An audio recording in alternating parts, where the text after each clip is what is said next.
May gagawin tayo ngayon mga paps, Isuzu Crosswind. Ang problema nito ay mausok, blue smoke siya at malakas magbawas ng langis.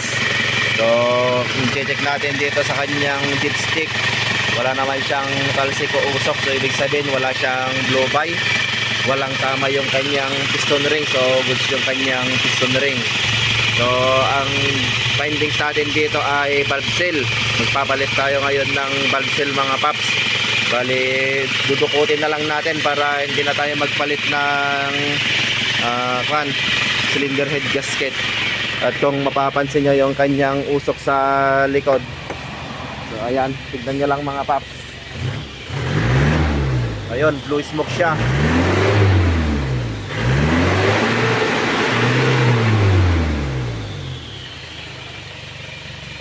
So ayan, magbabaklas na tayo.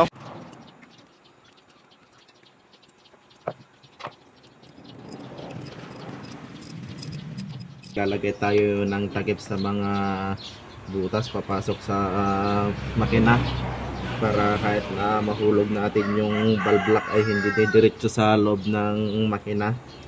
Ayan, sisiksikan lang natin.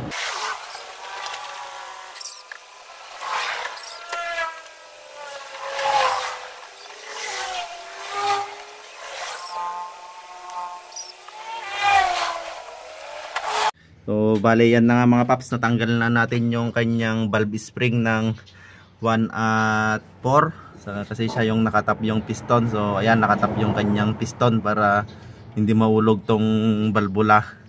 At pagkatapos natin mapalitan yung kanyang valve seal ay susunod naman natin tong 2 at 3. Tatanggal na tayo ngayon ng kanyang valve seal. Wala yung kanyang valve seal.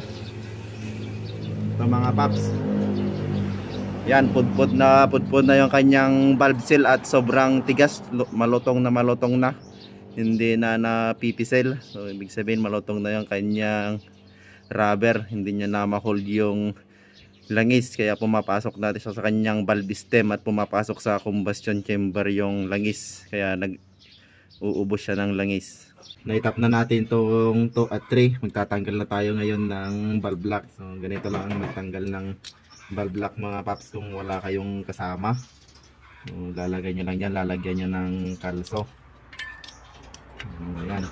Pag nailagay nyo na yung kalso, pwede nyo nang ilagay yung kanyang bolt para i-press nyo itong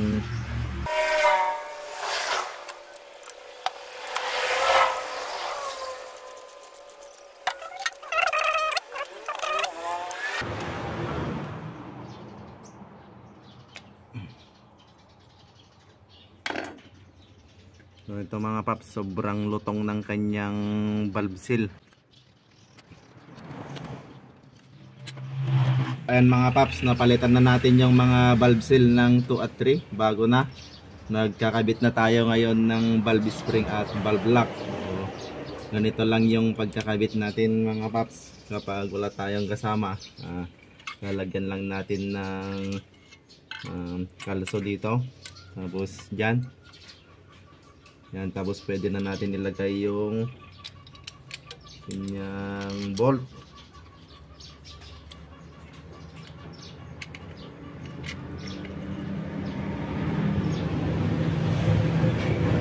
Ayan. Pwede na natin na ikpitan yung kanyang bolt para i-press niya yung valve spring.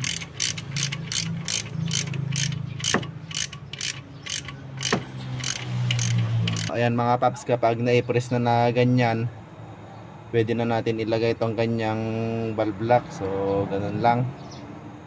Tapos itong isa. So ayan, nilagay na natin yung valve lock. Pwede na natin na luwagan itong bolt.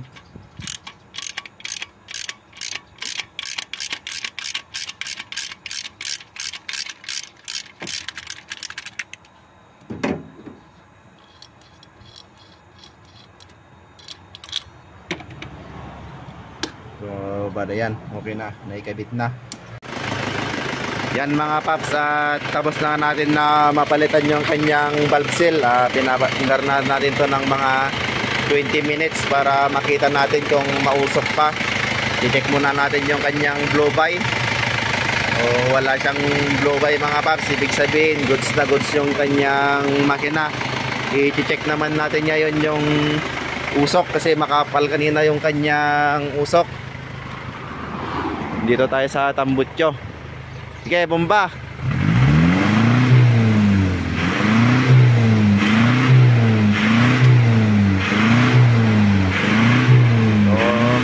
Yan.